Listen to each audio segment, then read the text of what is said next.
Hello everybody and welcome.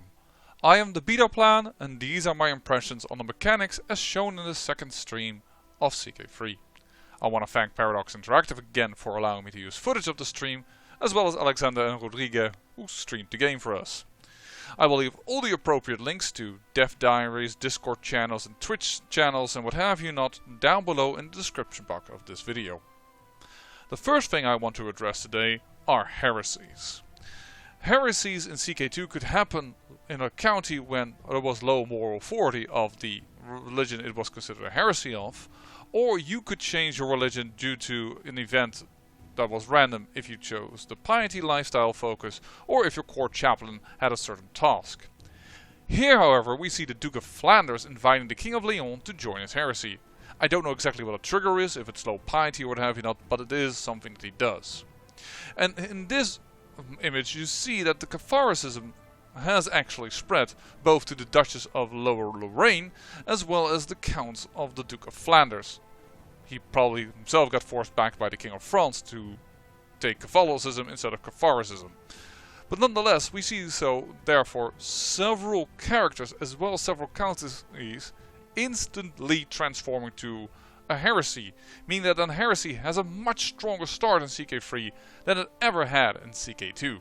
And from heresies we go to new buildings. Not only just type of buildings, but also a new layer of buildings, if you will. Because if you are the controller of a duchy, you are allowed a unique duchy building. And this affects the entire duchy, meaning that all counties get the bonus of this building. Once again, this makes me feel like it's very nice, but it's very top down. As in, if you were a count and then get the duchy later on, and it's not the building that you like, well, I guess you gotta roll with the punches. But nonetheless, they seem to have tried to make buildings a little bit more interesting to go vertically, because a lot of people complain about it. I am not of that mindset, but it's not this video to talk about that. And from there we go to a rightful liege mechanic. No, this has nothing to do with a faction or putting your lineage into question. But if a vassal is not normally considered de jure part of your realm, apparently you get a penalty to levies and income. I understand that they're trying to do this mechanic in order to, stimulate you to get all the parts of a certain area, but to me it feels kind of weird if you conquer it from a vile neighbor or what have you not, and you put a loyal subject there, why would he all of a sudden give less levies? I don't know, it feels odd to me. And from there we go once again into warfare. Although I addressed it in the first video, this time it's not about the levies and the men that you have or the knights. This is about the surrounding areas. Because here Alexander did the great mistake that every CK2 player learns pretty quick, and that's crossing a river. So great for showing that, but he also shows it's not just about a river, it's also about the lifestyle trait that this person has, the better martial that they have, and the local buildings and terrain there is there. This means that going into battle is way more of a strategy process than it was in CK2.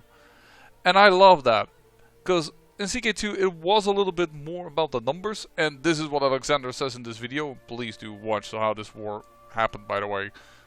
Kinda interesting how that happened, which shows how intrigue can be just as great a weapon as war, but also just as great as a problem if it all goes to shite. But yeah, he shows here well of that although he gets an ally to come and aid him here, this battle is unfortunately lost because the terrain is just not favoring him. Well, I hope you enjoyed this second video about the second stream on CK3.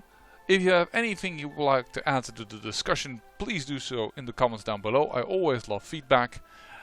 And regardless of that, I say I thank you for watching, and remember, great peril yields great beauty.